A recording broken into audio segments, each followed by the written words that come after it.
अलग चीज़ है। धार्मिक तौर पे सबको आज़ादी है और सबकी अलग अलग मान्यता भी है। कोई एक विचार है देश में नहीं, सब अलग अलग विचार के भी लोग देश में रहते हैं। सबका सम्मान। आपको बुलाया गया, आप जाएंगे क्या? हो रहा है नहीं, ये तो उनको बताना चाहिए कि हिंदू वोट बैंक क्या वो बनाना चाहते हैं, क्या वो अलाउड है?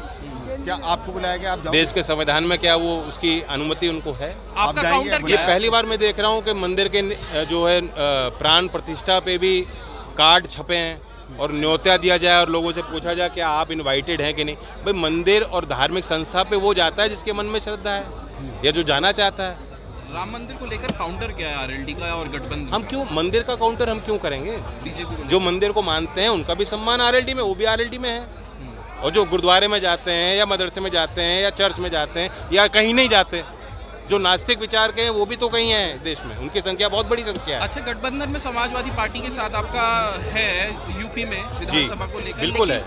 लेकिन जो सीटों का बंटवारा होता है उसमें कहीं ना कहीं दिक्कत आती है, तो इस तो बार सीटों के बंटवारे में जो भी जब भी कोई गठबंधन होता है स्मूथ, आप सोचें कि इतना स्मूथ हो जाएगा, ऐसा नहीं। उनकी भी अपनी आवश्यकता है, वो भी अपने पार्टी को बढ़ाना चाहते हैं। मैं भी चाहता हूँ कि हमारे कार्यकर्ताओं के साथ भी न्याय हो, लेकिन हम एक लार्जर गोल को, एक बड़े उद्देश्य को लेकर चल रहे हैं। हमारे बीच रिश्ते बहुत अच्छे हैं, आपस में एक रिस्पेक्ट है, विश्वास है और लंबे चलने वाला हमने गठजोड़ बनाया। जब हमने गठजोड़ बनाया तो पहले दिन से मैं कह रहा हूँ कि एक दौर था, अब वो दौर समाप्त हुआ। अब हमें और उनको मिलकर एक नया दौर बनाना है ताकि चौधरी चरण सिंह जी की जो विरासत, आदरणीय मुलायम सिंह जी, चौधरी अजीत सिंह जी जो उनका नेतृत्व था, उसे जनता के बीच दोबारा उसे जिंदा रखना है और उसे मजबूत करना है। आरएलडी पश्चिम में ही रहेगी या पूरी यूपी में जाएगी? मैं कह रहा हूँ इंडिया की लड़ाई साझी लड़ाई पूरे देश में। आज हमने यहाँ आयोजन किया, हम अगला पड़ाव आगरा में करेंगे और हमारी अपील है कि इंडिया घटक दल इस तरह के आयोजन दूसरे राज्य में भी करें। INDIA का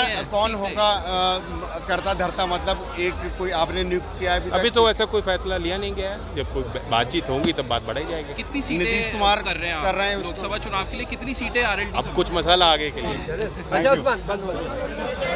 बातें हैं ये। देखिए मैं बताऊं, पहले तो युवा संसद कार्यक्रम एक यूनिक प्रोग्राम हमने किया। युवाओं को राजनीतिक मंचों से मौका नहीं मिलता है, वो दरी बिछाने तक और भीड़ जुटाने तक सीमित रहते हैं, मंच पे उनको कई बार चढ़ने भी नहीं दिया जाता। तो बड़ी खुशी हुई मुझे कि लोकदल के एक प्रयास हुआ, विभिन्न दल के युवा नेता यहाँ आए हैं, बिहार से, महाराष्ट्र से चल के इंडिया घटक दल के नेता मौजूद हैं और हमने 4 प्रण लिए हैं। उसमें स्वतंत्रता, समता, समरसता और न्याय की बात, 4 प्रस्ताव हमारे आगे रखे गए हैं और सर्वसम्मति से पारित हुए। अच्छा, आपने बात कही कि शादी नहीं, 25 साल तक नौकरी नहीं, क्या कहना है इस मामले में? देखिए सरकार की बड़ा फेलियर रहा है। 2 करोड़ नौकरी देने का वादा मोदी जी ने किया था, अब 70-71 हज़ार को जो है चिट्ठी बांटते फिरते हैं, बड़ा मेला करते हैं, सरकारी पैसे से आयोजन होते हैं और जताया जाता है नौजवानों को देखो बड़ा काम हो गया। तो हम 2 करोड़ नौकरी का हिसाब लेने के लिए नौजवानों को प्रेरित करना चाहते हैं। अब नौकरी नहीं लगेगी तो लोग जानते हैं, पहले लोग जब शादी करते थे लोग देखते थे उसकी संपत्ति कितनी है, उसकी खेती कितनी है। अब लोग देखते हैं कि बच्चे की नौकरी लगी कि नहीं लगी। तो जब नौकरी नहीं लगेगी तो शादियां नहीं होंगी। तो व्यंग में वो बात कही गई। सत्ता में आएंगे तो अग्निवीर खत्म करेंगे? बिल्कुल, वो हमारा शुरुआत से संकल्प है। डे 1 से हमने विरोध अग्निवीर का किया। बिहार में बढ़ चढ़कर वहाँ आंदोलन हुआ, यूपी के अलग अलग क्षेत्रों में मैं गया, युवाओं की हमने पंचायत आयोजित की और विरोध को जताया, लेकिन सरकार नहीं मानी। अब ये भी फैक्ट है कि उस समय सेना प्रमुख ने भी किताब लिखी है और खुलासे किए हैं कि वायुसेना जो है, एयरफोर्स और नेवी दोनों विंग इसके लिए तैयार नहीं थे।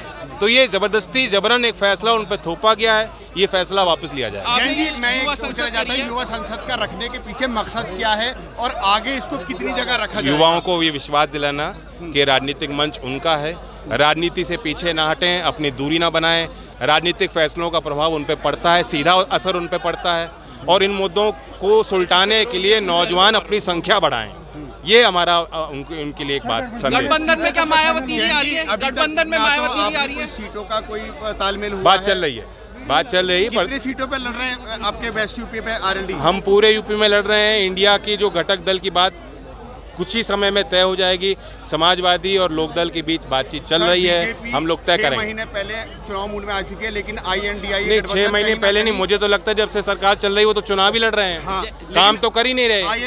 INDIA कहीं नहीं आ रहा है अभी तक। नहीं, ऐसा अभी नहीं तक है। सीटों का भी कई फैसला नहीं हुआ है। रणनीति बनती है, पर्दे के पीछे चीजें तय होती हैं, फिर जनता तक वो बात ले जाई जाती है। RLD BSP को लेकर आ रही है, RLD BSP को लेकर आ रही है। ऐसी कोई बात नहीं। मैं देखता रहता हूँ, रिपोर्ट बहुत होती हैं, कोई पक्ष में बोलता है, कोई विरोध में बोलता है। सच्चाई ये है कि BSP का खुद का रुख नहीं है। ये चर्चा आप ही तो चला रहे हो। आपने उनकी तरफ से कोई बयान सुना है कि मैं आना चाहती हूँ इंडिया में? अयोध्या में